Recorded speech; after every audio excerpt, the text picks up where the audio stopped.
today's episode of Evolving Politics, I talk with Senator Buck Newton about the political landscape of North Carolina.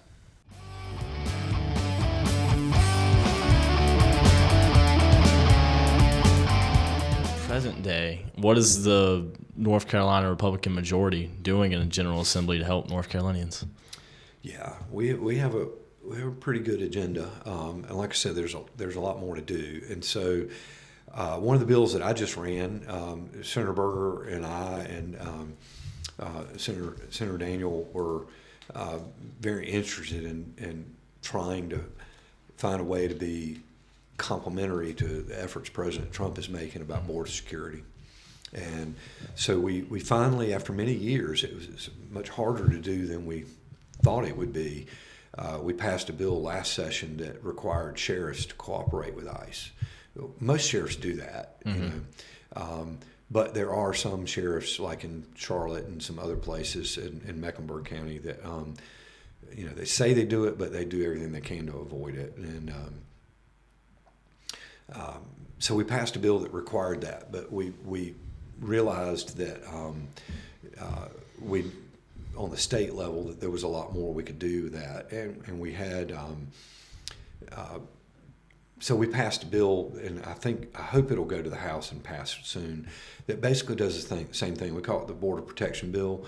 I'm one of the worst legislators with bill numbers, so I think it's Senate Bill 153, but I always remember the title and the topic, but the numbers always, until they really stick, So people say, well, what are y'all doing with House Bill blah, blah, blah, and I'm like, tell me again what that bill does, and then I'll tell you what we're doing about it, But so we passed that, and we're sending that on its way. We're in the process of passing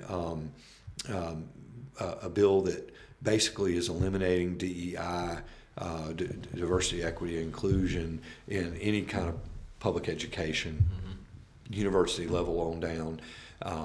That's going to be. We didn't think we needed to do that last session. I wish we had, because we could override veto last session, but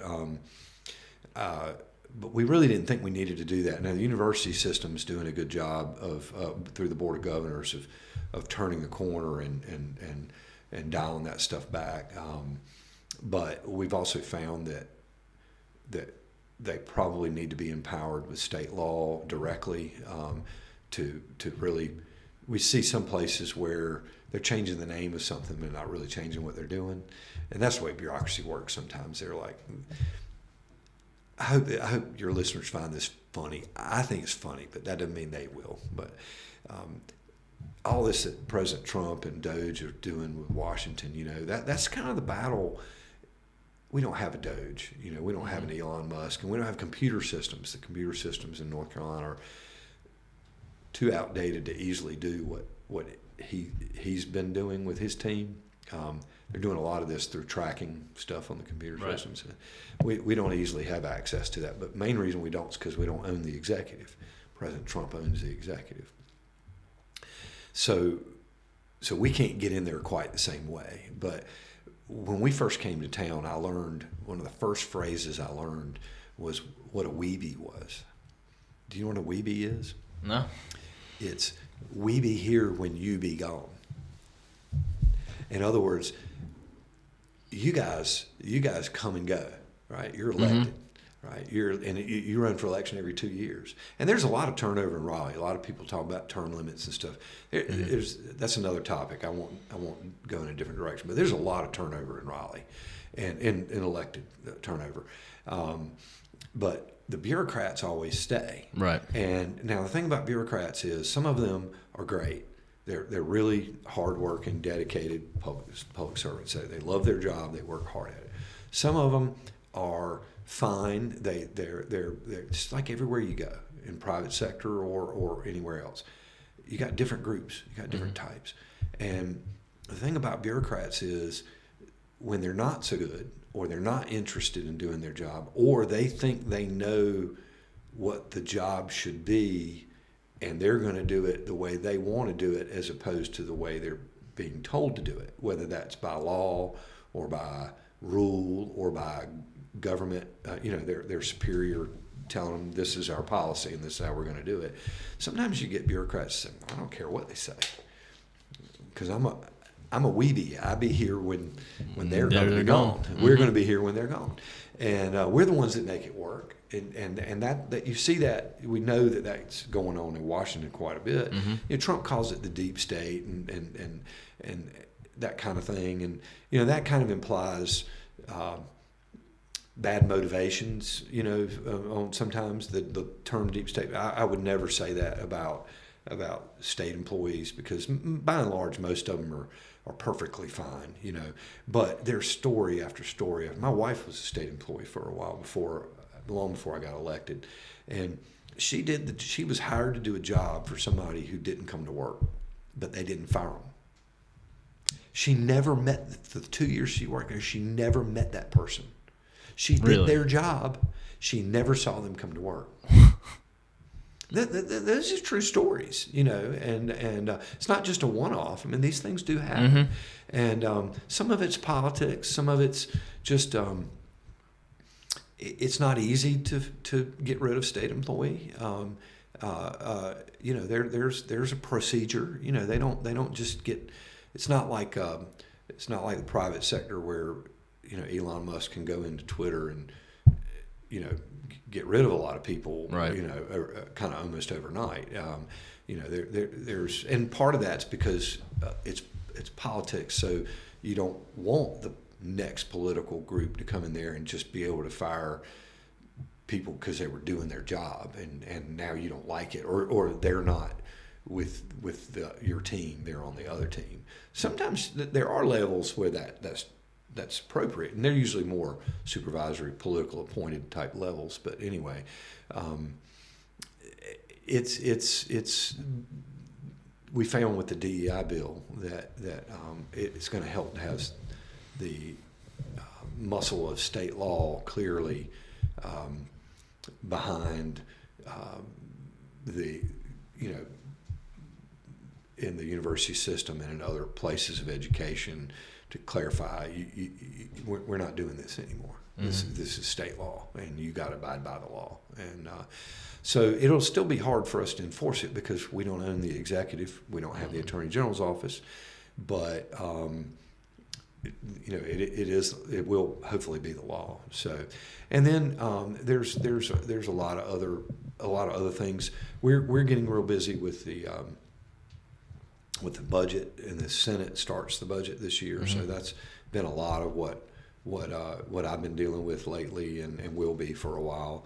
And then we have our bill filing deadline. So we still don't know what all the bills are going to be that get filed. Now, I want your listeners to know that most bills never go anywhere. Okay, so you'll see in the paper or on social media, such and such bill. Sometimes that's a crazy bill that gets everybody all worked up, and never makes out of committee. Most bills never even see the light of day in a committee. They don't even get moved to it. They go to a rule. I need to again be careful. I'm not getting too deep in the weeds, but both the House and the Senate have a rules committee. Mm-hmm. And the rules committee is sort of like the valve that controls the flow of legislation. And so usually when a bill gets introduced, it then goes to rules committee, which it sits in like I'll call it the holding tank, until everybody, typically leadership, decides, this bill might have merit, we'll let it be heard, and then they'll send it out to the policy committee. Like my case is judiciary. Okay, so if it belongs in judiciary committee because it's maybe legally oriented somehow, which is, they have to be careful because almost everything's legally oriented, right? Right. It's a bill, and so they have to think about it. But let's just say it's a court related. It's going to increase the fine for. Let's just say it's going to increase the fine for seatbelts, right? Mm-hmm. And whether that's a good idea or not, it's irrelevant. Just for people to understand, and so the rules say, well, that seems like a okay bill. We'll let them decide whether they want to hear it and if they want to change it, and so they'll put it in my judiciary committee. And if we like it enough or we think it's got merit, even if it needs to be changed, and usually we do some changing. Sometimes it's just grammar and cleanup, and sometimes staff will come to us little technical changes, but so we usually change it a little bit, if not a lot, and then if it goes through all the committees, policy committees, then it goes back to rules, and rules decides whether or not when it goes to the floor. So it's the traffic cop about, okay, we're going to take it on to the floor and vote it this day, or we're going to put it off to next week. And sometimes there's political reasons for that. Sometimes there's reasons why some questions are raised, and maybe we need to do some more work on it. Do we need to amend it on the floor with something? Sometimes it's political in the sense of it's a House bill, and they're not passing our Senate bills yet, so we're going to hold on to it until they start passing some Senate bills. And okay, y'all moving the Senate bills, good. We'll put that one on our list. So there's that kind of stuff that goes on, but so don't be alarmed when you see a bill, because it's until it starts moving through the process, that's when you pay attention to it. If somebody cares about a topic that a bill's on, pay attention to it when it starts moving around to different committees, because that means that somebody, at least enough people, think it has enough merit to at least talk about it in committee, and usually if it gets put into committees like that, usually it's got a pretty good chance of at least moving a ways before. Now, it still might die. It still might not make it to the other chamber, or the other chamber might hate it, and say, we're not touching that. Sometimes it gets stranded because what's in it will end up being passed in another bill. So, it just, then, and we do that a lot. We'll kind of carve out stuff out of a bill and put new stuff in it, and it might have nothing to do with what the original bill was. That's a feature of North Carolina legislature. Just because it got the same bill number doesn't mean a thing. Right. you need to read what it is before you pay much attention to it. And but it's so there are a number of other things that are going on, like another bill that some of your younger listeners might care about, and maybe some of your older listeners too, parents. We're running a bill about that basically is requiring school districts to have a policy about how to cut phones off in classroom so that kids are not distracted, and including wireless devices like Apple Watches, and in the future probably glasses. Most of the resistance to that seems to be those who are worried about some event happening, but we still want the phones cut off, because every teacher in public school is supposed to have a phone in there and on for that purpose, and we don't want parents saying to their kid, you need to jump out the window because I saw something on TV, when the teacher's trying to say, okay, we need to go down this hallway. Right. Okay. Because, they're going to get directions, and they need to get one set of directions, not 30 or 40 different sets of directions from everybody's phone going off and everybody texting with mom or aunt or sister, about what's happening, and so I think we'll pass that. There seems to be, and that actually seems to have some bipartisan support. That doesn't seem to be a super partisan bill. So hopefully, I think that time has come for that. I think the time has come for that. It's not that kids can't have it at school. It's that it's got to be cut off during classroom. So I didn't know it already wasn't cut off in class, because I'm not in public school. So some school districts have these policies, but what the law is going to do is mandate to the school district, you got to come up with a policy that basically does these broad range things. There can be exceptions for kids. Kids might have an IEP, individualized educational program, because of maybe a disability or some other reason that they have that, and so there could be a reason that could be cut on if it's specifically being done for instructional purposes at that time, like hypothetically the teacher saying, okay, pull out your phones, cut it on, we're going to search for blah blah blah, and see what comes up. There could be reasons for that. So so your tablet, your laptop, your phone, your watch, your potentially your glasses, they have to be. We tend to do like here are the broad guardrails on a bill of what you got to do, and now you come up with a policy. Right. And you come up with a policy about what you're going to do about it if the rules get broken. We're not trying to say you got to expel somebody or seize their phone or whatever. Because there can be individual reasons why that there should be an exception. And like I said, with an IEP or something like that. So there's a lot of bills like that. We'll probably have some bills that deal with. We did a lot of that last session, dealt with fentanyl and addiction. We'll have some. There's some other drugs out there that we'll probably deal with that are. We're trying to stay ahead of curves, like that. And I expect it'd be a real busy session, but mostly it's. The big show is going to be the budget, and we think we're going to have a small surplus this time. We think revenues are going to be kind of flat next year. So we do a 2-year budget in North Carolina, and we're in what we call a long session where we write the budget for 2 years. And then in the short session, which is next session, so next late spring, basically next May, we'll come back, and then we can make budget adjustments if depending on what our revenues are. And we always learn things where we go, hey, we didn't need as much money here, we need more money there.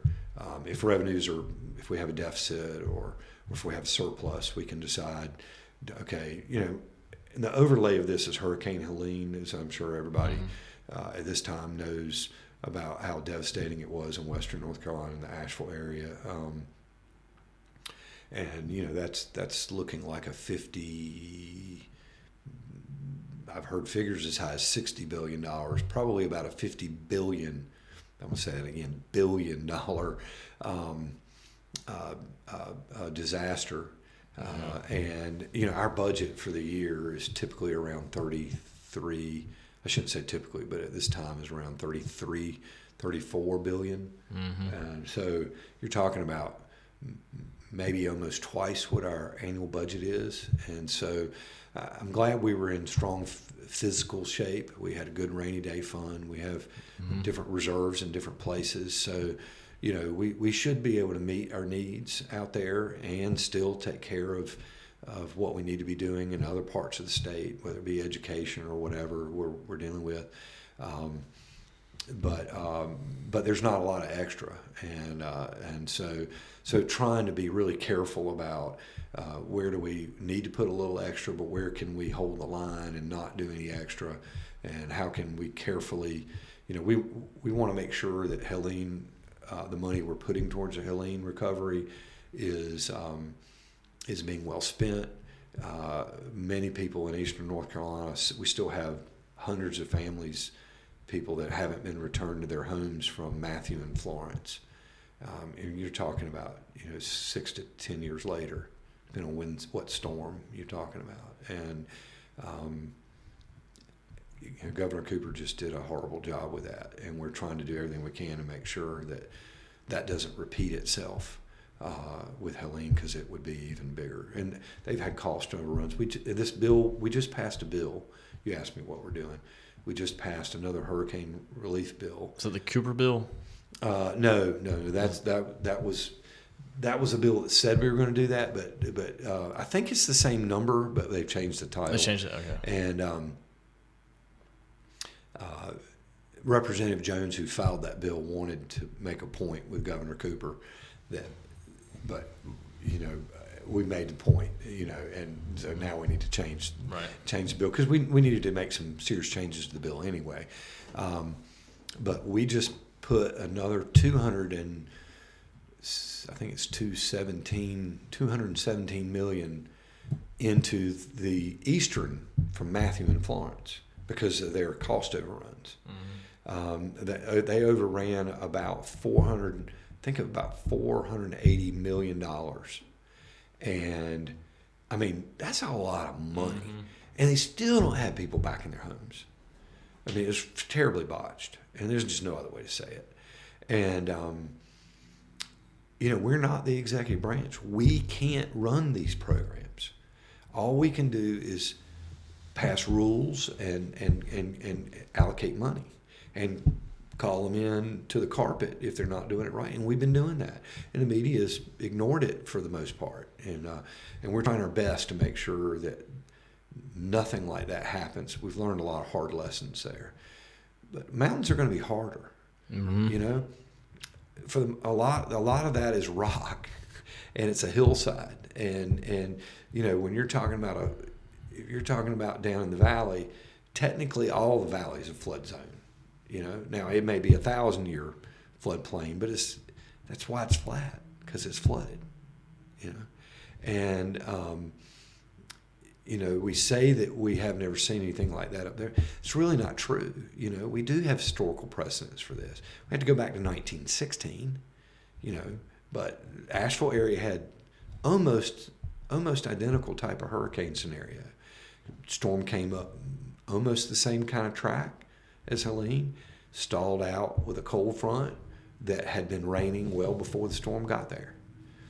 Everybody around here remembers Hurricane Floyd. Why was Floyd so bad? Because we'd had a whole lot of rain and all the rivers were full and the creeks were full and the ground was saturated before Floyd even got here. And then it sat with a cold front that made it stall and for a while. And so we have to do better about recognizing what can happen and planning for it, and hopefully we're not going to waste a bunch of money on Helene. But we passed a little over $500 million for Helene, which brings our total up so far that we have allocated to Helene so far to $1.4 billion. So that's where we are today on state money. That's a lot of money, and we'll do more. There'll be more, but we don't need to do it all at one time. We need to keep as it's needed, and we're clear about how it's going to be spent. We'll keep refilling the gas tank, so to speak. And fortunately, we don't need it all. We can't do it all at once anyway. So we have time to continue to devote money towards that as it comes in, and we don't have to clean out all of our rainy day fund all at one time. And so this is where we're working really hard this session, and we want to start with the right tone. We don't know our hard numbers yet. We won't know that till May. So we think we're going to have a little surplus, like I said, but I say a little surplus, about $500 million, about what we spent on Helene this time. But we won't know that for sure until we get to really early May, and when people file their tax returns and we start seeing exactly what is being paid in. It could be a little higher, it could be lower, but we should probably have a surplus. Even if it's lower, it still should be. We should still be in a surplus, probably at least a couple of $100 million, which is good, because then nothing is starving and we're not. But it doesn't give us a lot of extra to say, everybody's got a project. Everybody's got a good idea how to spend money. And there are some good ideas, but obviously not everything rates the same importance as another thing. And obviously hurricane recovery is going to be key. We just got whole road systems wiped right out up there. And have you been up? I've been up there. Have you done some relief work? I was not able to go up for any relief work, but I went up there just in Boone. I haven't seen Chimney Rock, but even in Boone, I could just tell just the remnants of it. I mean, there were trees down everywhere. Houses had fallen down because, a lot of them are just hanging off of ledges and stuff, and they just slide right on down. I mean, it's terrible up there. It was awful. And so when I went to college, I was in Boone. I went to Appalachian for college, and I was in Boone when Hurricane Hugo. It was tropical storm when when it got to Boone, but it came through, and it came right over Boone. And that was bad. But I knew that Helene was just watching it on TV as it was happening and how it was setting up. I knew it was going to be a whole lot worse than Hugo ever was. And, I had a lot of friends there. And so I went up a couple of weeks after the storm, 3 weeks after the storm I was able to get a crew together. Fortunately, most of the guys were a whole lot younger than me. And so they were able to do a whole lot more than I was able to do.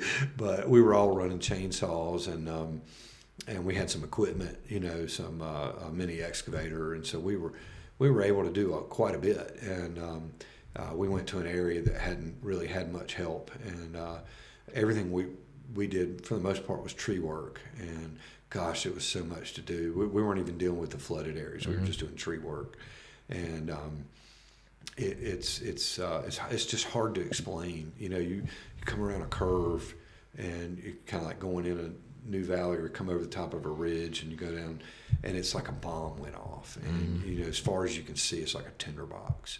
And we've all seen that, like when tornadoes come through, and it was just and parts of roads mudslide away, and it was. There's a lot to do there, and I hope to go get another crew to go back, but we were there for basically about 3 days, and able to do a lot, but there was just so much more that needed to be done, and it's going to go on for years. And so if anybody's listening and inclined to go do some of that through their church or some other organization, there's a lot of good organizations working up there. Samaritan's Purse is one of them that I would recommend. We plugged in through the county relief because there was so much that was going up there. It was really hard to get plugged in where you instead of sitting there waiting to be told what to do, you could actually start going doing some work, because there were kind of backups and choke points in the relief effort, and especially because of roads, and so fortunately I was able to connect through one of my colleagues in the Senate who represents that area, and he was able to connect me with some folks that they had a long list of things that they thought we might be able to do some of it, and fortunately we were able to do I think it was about 7 out of the 8 things that they had, projects that they had set up for us, and the 8th one we just simply couldn't get physically to it with our equipment. We needed bigger equipment, and there wasn't a good route. We were going to have to do cut a new path to get to it, and there just wasn't time to do that. And so we were, I would encourage people to don't forget them, because there's going to be a lot to do for years to come. So I didn't mean to get too deeply into that. No, that's an important issue. It really is, and I want to, my friends here in the East, because I imagine most people listening to this are going to be somewhere in this general area, and most of them will probably remember Floyd. I equate it to, if you remember Floyd, it was like Floyd, but if you imagine Floyd being a tsunami. The flooding, that's what it was like up there. I mean, because it's rolling fast downhill. It's like a tsunami, and it just wiping everything out, and the debris fields going, like we've seen in, videos of some of the tsunamis that we've seen. Remember the Christmas tsunami out, in Thailand and places like that. It was kind of like that, and hillsides giving way because of the rain on it, and mudslides, and so a lot of people get to their property over private bridges. Those things are gone, and there's no insurance for that, and it's not a state road. So, how do people how do they get back? Even if their house survived, how do they get back to it? How do they live there? And so it's tough. There's just a lot to do, and so that's the kind of thing that, assuming you can get the permits right, that's the kind of thing that a private relief organization could help do, is help work on rebuilding a private bridge, that might access 3 or 4 houses. Typically a lot of times families that live all on the other side of the creek or the stream. And anyway, I would with tears in their eyes, I had a lot of my Western colleagues apologize to me about hurricanes and hurricane relief, and they're like, well, we had no idea what y'all deal with. Y'all we're not used to seeing this, and they were often, they confessed, kind of shoulder shrug, because we say it about every 3 years. Oh, we've had a hurricane, we need some help, and our agriculture might need some help, and they're kind of like, hey, y'all always complaining, right. Down east you need some more, and they're like, yeah, we don't. No, we're not going to say it anymore. And when they found out, that's when they started paying attention to how badly hurricane relief was done down here. NCORR is what it's called, NCORR, North Carolina Office of Resilience and Recovery is what that acronym stands for. And they're more mad about it than we are, because they're like, we should not be skipping in front of the line of these people that have been waiting for 10 years, and we don't want to see that in the mountains. And so they're mad about it. And we got a lot of work to do. I probably rambled on too long about that. But, well, the last thing I wanted to talk to you about was, sure, what advice would you have for younger people interested in getting involved in politics in the future, or even where they are now? Well, the first thing I would say is get involved. Okay, I mean, if you want to get involved, get involved. There are, I know that sounds a little simplistic and trite, but that's the first step. Mm-hmm. And a lot of people sit back and go, I don't think I can get involved, or I don't want, they're not going to let me. And what they don't realize is, especially when you talk about, say, your local party, right? And you're involved with your local mm-hmm. party, there's plenty of room at the table. Right. Usually your local party is trying its best to get more people involved and encourage them and try to draw people in. And, a lot of people don't care, and they should care, but they don't care. And, the old saying, many hands make light work. So, we do these things sometimes in our local party or on our campaign, and let's say door knocking. A lot of people saying, oh, I don't want to do that, or I don't want to make phone calls. But the reality is it's really not that hard. It can actually be fun, mm-hmm. okay? As strange as that may sound, it can be fun because you can have fun with the people you're doing it with. Right. So if you get a group of friends together, and you go out, for an afternoon, you go get pizza after, or whatever you want to do, or you go get pizza or whatever you do, whatever food you mm-hmm. want to get, or whatever socialization activity you want to do, you do that, and then go knock doors or go make phone calls. And that's not the only way, but you're getting involved with social media, right? So, right. Getting involved, if you like social media, you don't have to be the head of the social media, but you could be part of the tree that helps get things reposted. And, mm-hmm. and that's just a little way to pay attention. And you can pay attention to what's being said and bring it to somebody's attention and say, hey, this looks like a pretty good post. And I'm not a social media guru, so for those listening that are kind of chuckling, that doesn't sound like he knows what he's talking about, you're probably right. But what I mean is, we don't always know about what's being said, whether mm-hmm. it's good or bad. We being those that might be involved, whether it be a candidate, whether it be a party chairman, or whether it be somebody like yourself. You can't monitor everything all the time. Even if you've got alerts set and things like that, you're still going to miss things, and or not be aware of it as quickly as maybe you would like to be. And so people can lend a hand like that. And if you're good with a camera, shooting videos or help. Most candidates don't know how to do any of this stuff, and so there's just a million ways to get involved. And so the first thing I'd say is get involved. Go get involved. And even if you're not maybe a big fan, if you go to a meeting and it seems like all they're doing is work, try to come up with some new ideas to get people involved. One of the things I would suggest to young people especially is,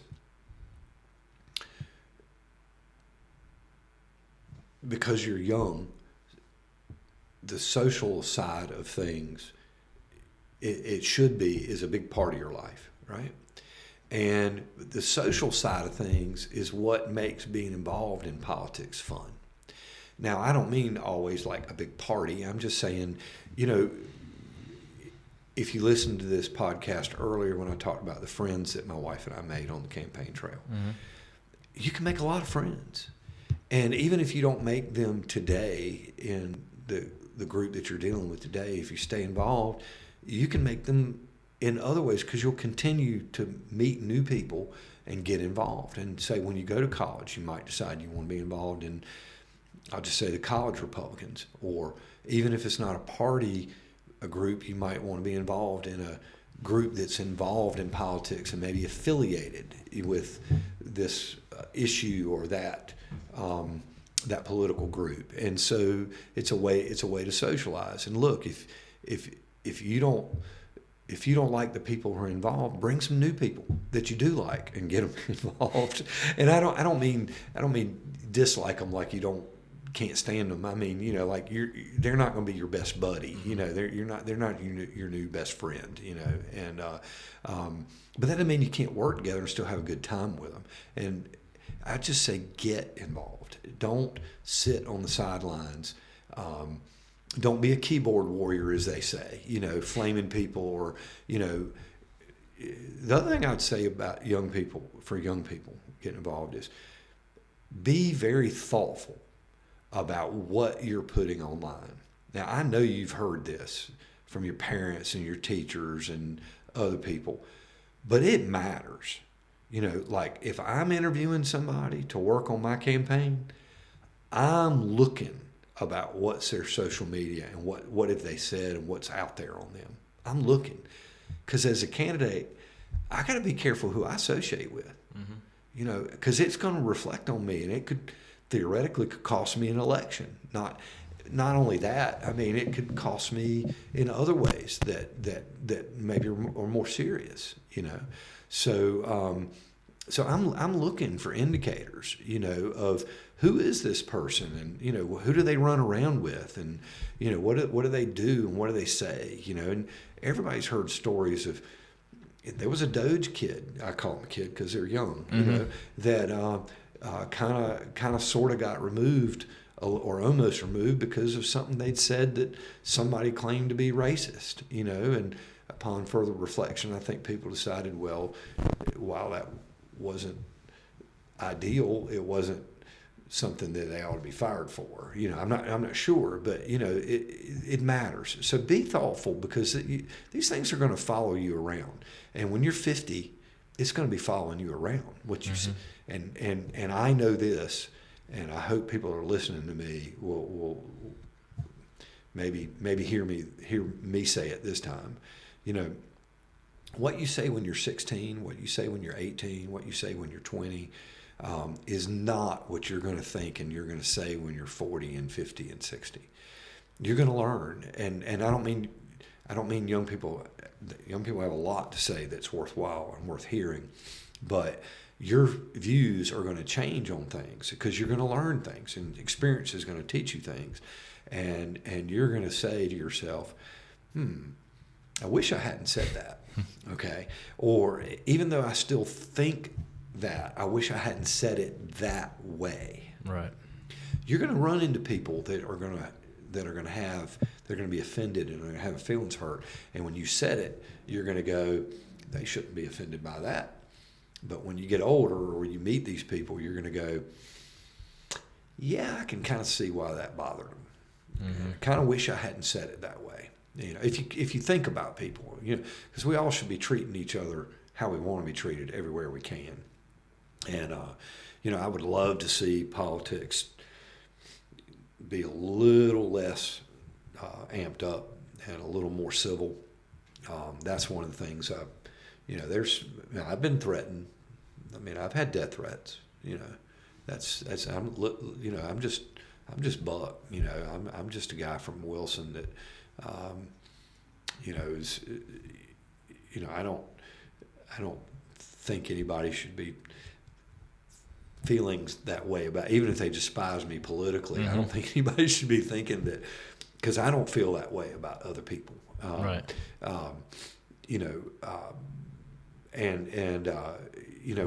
It's scary what happened with President Trump, and it's scary what happened to Steve Scalise on the softball field up in D.C. It's scary what happened to Ronald Reagan. This isn't new, So I'd love to see politics. It doesn't mean we shouldn't fight hard for what we believe, and when I say fight, I mean fight politically hard with passion and with energy and strength. Of course, we should be. These things matter, okay? But there's a good way and there's a bad way, and what I worry, I see things, right, and I've got kids in their 20s, right, and they've learned because their dad is a public figure that they keep a low profile. Now they're on social media, but they don't do politics on social media much, and when they do, they're very careful about how they do it and what they say and who they're saying it to, and they're not inflammatory, and so, or they I haven't heard that they are, I haven't seen that they are, and they tell me that they're not. So, but I can't police them, and they're in their 20s now. I can't police them. So I would just encourage y'all, to the young folks, and the old folks too, think about what you're putting on there. Don't just because you're thinking it doesn't mean it needs to be posted, right? I don't know about you, but I've written a lot of emails in my life that I never hit send. I'll hit print and I'll put it down and I'll go sit down, somewhere else and reread it and go, that's the wrong tone, that's the wrong approach. It's not that I don't need to send an email; it's that I need to take a different tack. And so I don't. It doesn't matter what side of the aisle they're on or which side of the spectrum they're on. Keyboard warriors are not always very helpful, and sometimes they hurt our side very much. With some of the things they'll say because they associate us with it. I say us, I mean those of us who are elected, even though that's not what I would say and might not even be what I would think. Or I might be like, I can understand why you're upset about that, and I have sympathy for it, but that is not what needs to be said, and we can think about that, people, we know that since probably most people listening to this are going to be, I would imagine, on the Republican side of things, we know that lots of horrible things were said about Donald Trump that we probably can think had something to do with the attempts that have happened on his life, right? And we can blame the other side for that, rightfully so. The shoe goes on the other foot, and we don't need to see that happening from our side towards their actors, whether they're elected officials or they're activists or whatever. I say this because I'm very familiar with the world and very familiar with how government and politics works in most of the world and has worked for most of history.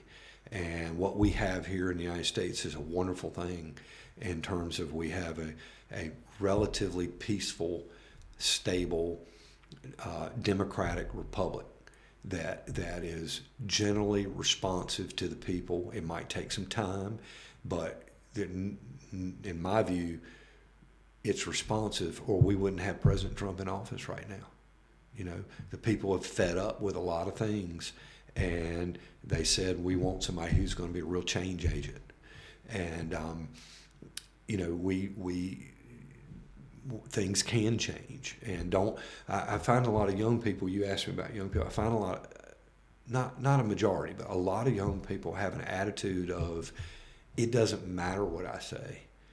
Nothing's going to change. My vote doesn't count. There's a young man I know who doesn't live in North Carolina, lives in Virginia. He's I'm a shooter. I amateur, but it's a hobby, and he's a very good shooter, and so I know him through that. And his attitude's changed a little bit since Youngkin and Trump won, but before they won their elections, he was very much, elections are rigged. It doesn't matter. I'm not voting. And I got so frustrated with him, and it was all I could do to keep my frustration out of my discussion with him, because I knew that wasn't going to encourage him. I got so frustrated because he was so cynical about the whole process. And yes, your vote might be a drop in the bucket, but sitting on the sidelines doesn't change a thing. The old saying goes, you eat an elephant one bite at a time. Your vote is your bite. Your involvement can be another bite. If you convince someone else of the right course, that's another bite of the elephant. You convince 10 people, that's 10 bites of the elephant. If you get them doing the same thing, well, pretty soon now you've got 100 bites of the elephant. Well, now you're starting to make some progress. Mm-hmm. And our framers, our forefathers that formed this country and formed this state, did not design it to move at a moment's notice, at light speed. We're so used to everything being so quick these days with our phones and our, I have the benefit of remembering when I was your age, we still had a rotary dial landline in the house, and I used it. That was my phone. That's how I called the girl I liked. I'm that old, but I'm only in my mid-50s. In the big scheme of things, a lot of people think I'm young. I mean, I get a lot of my supporters call me young man. And I thought that would make you smile, but I actually do. I'm in that weird kind of space where some people think I'm young and some people think I'm ancient. But I remember rotary dials, and I used them, and I certainly remember when cell phones came out, and I remember when I bought my first one, and I thought I was something. I was working in Washington D.C. for Senator Helms, and I bought a cell phone, and it wasn't. Most people had like bags. And the really cool people, some of them had it looks like a brick satellite. It looks like a satellite phone. We call them bricks, And they, you've seen in the movies people's satellite phones, right? And this is a big old honker with a big old antenna, right? And mine was more like not a touchscreen smartphone. I mean, it still had buttons on it and everything, but it was more like that size. Right. And it had an antenna that I could pull out like a walkie-talkie. It cost a lot of money. It cost about what one costs today. Shouldn't have bought that thing because it was no good for in no time. It wasn't. But anyway, but I remember all this, and we're so used to things moving quickly, and government and public policy is not supposed to move quickly. It is supposed to be slow. Change the framers of our country and our state. That's why we have these legislatures that we got to come to a consensus. And in North Carolina legislature, there's 170 of us, and right now there's 101 that are in the majority. And if we had 102, we'd have a supermajority, and we could force things to happen faster than we can without supermajority. Now we got to find ways to convince one or two Democrats to either not come to work or vote on the governor's going to veto it. And otherwise, it's compromise with the governor. And so our framers designed compromise, which a lot of our frustrated public doesn't want to see a lot of compromise because they're frustrated. They want to see a change, and they've been asking for change for years and years and years, and they're not seeing it. And so, or they don't think they're seeing it. And so I would encourage young people to get involved somewhere, somehow. Don't be shy. Usually at the party level, they are, especially young people, they are just would love to have young people. Don't expect to sit at the table and tell everybody what to do, because this is usually a team sport. And usually the team is run by quarterbacks and coaches who have been selected for a reason, usually. And, in the form of an elected chairman. This is an example of multiple voices and multiple opinions at a table trying to figure out how to get things done, and not so different in that way from government.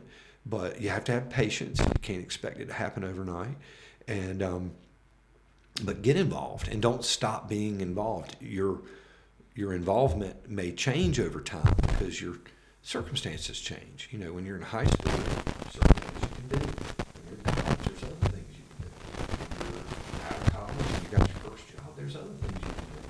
When you start being a parent, you get married and and you're a parent, there's probably some things you can't do anymore because you're busy being a parent. But then there's other things you can do. And so it's not all and it's always changing. That's what I find challenging about it. It's one of the things I find fun about it is it's not always the same old thing all the time. Now, it might be that way for a year or two, but then things start changing.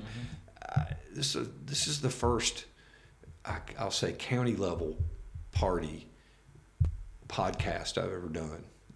See, it's different. It's changing, and so I'm glad you're doing this. I'd love to come back another time if you want to. Love to have you back. I'll try to shorten my responses, as the session goes on, if there's something you want to, or if I don't know if you have people call in or not, but I'd be glad to keep participating. Nash County is not my district anymore. When I was in office before, it was, and Nash County was mighty good to me, and I tried to be good to Nash County, and so I have so many friends over here, and spent a lot of time over here, and my kids all graduated from high school over here in Nash County, and even though I don't live here, it feels sort of like home, and I think most people treat me that way. It's funny how many people in the legislature say, "How's Rocky Mount?" Like they think I live in. I've never lived in Rocky Mount. I've spent a lot of time over here, but I've never lived here, and so I try to be representative of the area. I work really well with your Nash County Senator Lisa Barnes. She and I are good friends, and she was a county commissioner when I did represent Nash County, and so I worked with her a lot. And Wayne Outlaw and some of the others in the party, Mark Edwards and I were county chairman at the same time, and so I've known Mark an awful long time, and we've done a lot of good things together. And so anything I can do to be helpful over here, I try to do it. And so I'm really, even though we have a lot of challenges, I'm really encouraged about where we are as a state. We've got a lot of challenges politically. We have a lot of challenges. We've got to figure out this governor's race. If we want to be a party that really does have some positive major impacts on the state going forward, we've got to solve that puzzle of how to select not just a winning candidate, but a candidate who, once they win, are going to be a great governor and will be effective in office and win re-election. We need to do the same thing in the Attorney General's office, but desperately need to do the same thing in the Attorney General's office. And I could do a whole nother podcast on just that alone about how to try to do that. Maybe that one could be the next one. Well, maybe we've never really elected a Republican AG. It's been about 100-something years. Yeah, I'm not sure we elected that one. I think they were kind of appointed. The history's a little murky. That might have been the Reconstruction. Yeah, and we just don't have any I like to say muscle memory. We have no history with it, so a lot of people don't appreciate the value of it as an office.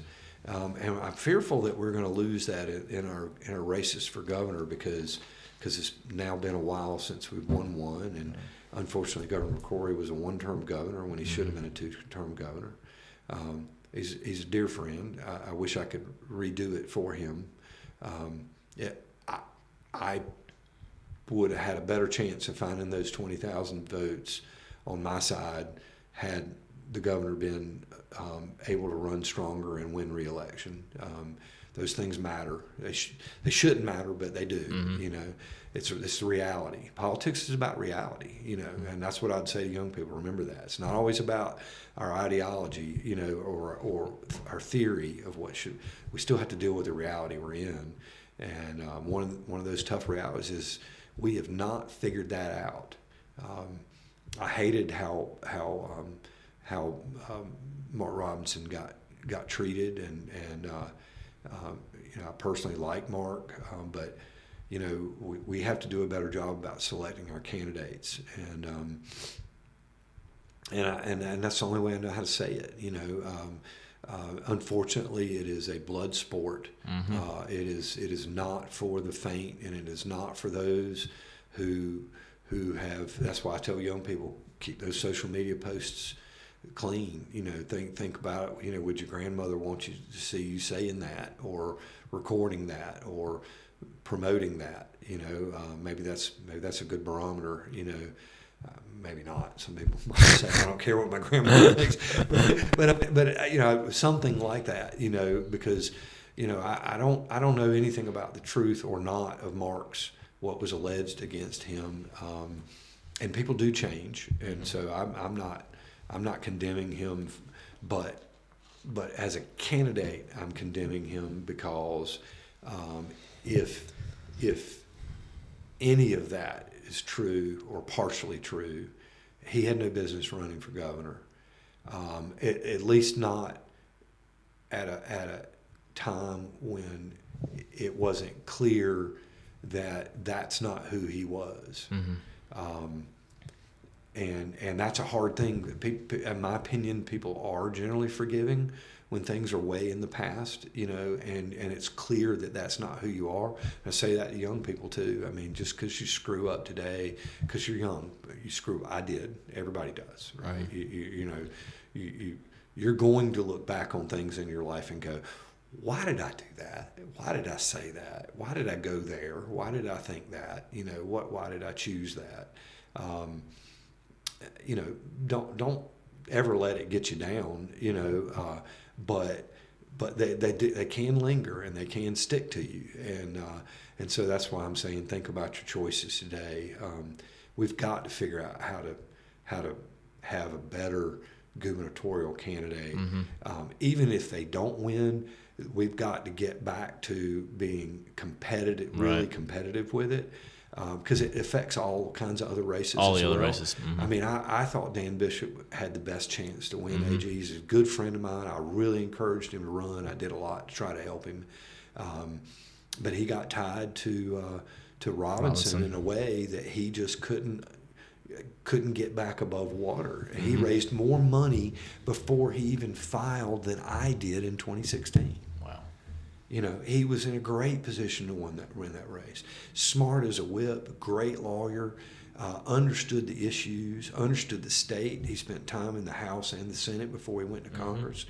I just had really high hopes for him, and it just didn't work out. And I don't want to blame Mark, but clearly that had a big impact on the race. A lot of those other ones. You know, he did much worse than I did. And he, in my view, he was a better candidate with more money and more resources. And sometimes you just can't explain it. My view is that the drag on the ticket from the Robinson campaign, and I know this is going to make some people unhappy that I'm saying this, and I understand that, and I'm not trying to make anybody unhappy, but sometimes we need to hear the truth. Okay, and I like Mark, and I hated it for him, and I wished that it had been different, and I voted for him. Okay, but we just got to do a better job, and candidates need to be more realistic about what they're doing. And that is not to say I don't want people. A lot of people are afraid to get involved because they did something dumb in high school, right? Because we all did, right? But and sometimes I think it's unfair that certain kinds of candidates are going to be looked and scrutinized differently than others, particularly depending on what party you're in, But, Mark probably should have been reflective enough to, and I understand why. I mean, he got into the lieutenant governor race and won and did well, and probably part of him thought, well, I'm past all that, and but we need to do a better job about recruiting and finding the right people, and it's hard to do that when you see somebody like Mark taken down and so personally hit the way he was, and it's hard to make people say, I want to do that, and there are definitely days where I go to myself, why do I do this? And but that doesn't mean that it's not worth doing. And I'm very, I came to realize that,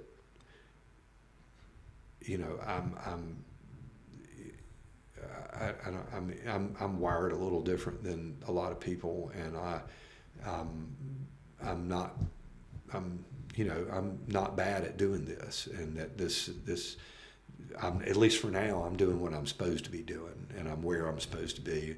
Some people call it your sweet spot, and at least for now, I'm in my sweet spot. And I don't mean just for me personally. I think I'm effective. I hope I'm effective. I believe I am. People, tell me that they appreciate the things that I'm able to do, and at least for now, that's what I'm going to keep doing. So. Okay. Well, thank you for coming on. Yeah, thank you very much for having me.